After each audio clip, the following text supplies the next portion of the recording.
Bienvenue chez InfluActive, l'agence de la performance digitale. Aujourd'hui, on va faire une petite vidéo très pratico-pratique sur comment recenser, qualifier et travailler avec des micro-influenceuses ou micro-influenceurs, puisqu'on trouve autant d'hommes que de femmes dans ce métier. Alors déjà, la première chose, c'est le recensement. Le recensement, c'est le fait de les trouver. Comment fait-on? Eh bien écoutez, il existe différents outils. Nous, à l'agence, on aime bien Ipsi. Ça coûte entre 99 et 4000 € par mois, en fonction du nombre d'influenceuses que l'on va qualifier, que l'on va suivre. Ça dépend donc de votre budget, ça dépend de votre client et de votre projet. La chose aussi qu'on a développée à l'agence, grâce à certaines blogueuses qui en ont fait leur second métier, c'est qu'on est complètement immergé dans le réseau des influenceurs et des influenceuses lyonnaises et parisiennes. Donc moi, ce que je vous conseille, c'est d'aller prendre contact avec elles, d'aller les suivre dans les événements auxquels elles sont invitées et qu'elles fréquentent. C'est important de monter votre propre réseau personnel des gens avec lesquels vous allez pouvoir travailler demain. Un peu comme en relation presse, on a l'habitude d'avoir des relations qui simplifient le travail. La deuxième chose, ensuite, une fois qu'on les a recensés, c'est de les qualifier. En effet, en fonction de votre projet, de votre annonceur, du produit ou du service à vendre, tous et toutes ne seront pas en adéquation avec le message qu'on va porter. Donc ça, la qualification, ça prend un peu de temps, c'est essayer d'identifier celles et ceux que l'on va garder.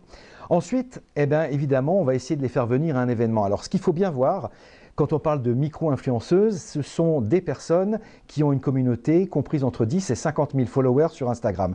Pourquoi Instagram? Parce que c'est le critère aujourd'hui qui est le plus reconnu en matière de valorisation des influenceurs. Micro entre 10 et 50, au-dessus on peut être un méga influenceur ou une méga star, ça peut aller jusqu'à 500 000 ou 1 million de followers. Donc, ces influenceuses qui ont entre 10 et 50 000 n'en vivent pas ou très rarement. Au mieux, elles ont une micro-entreprise et elles vont pouvoir gagner un petit peu d'argent, un complément. Donc, surtout, dites-vous bien qu'il faut les inviter, faire vos événements le samedi, éventuellement le dimanche ou le soir. Jamais en semaine, puisque bien évidemment, elles perdront une journée ou elles prendront une journée sans solde et vous êtes sûr de ne pas les voir venir. La deuxième chose, c'est de mettre de l'affect dans la communication que vous allez avoir avec elles, de l'empathie.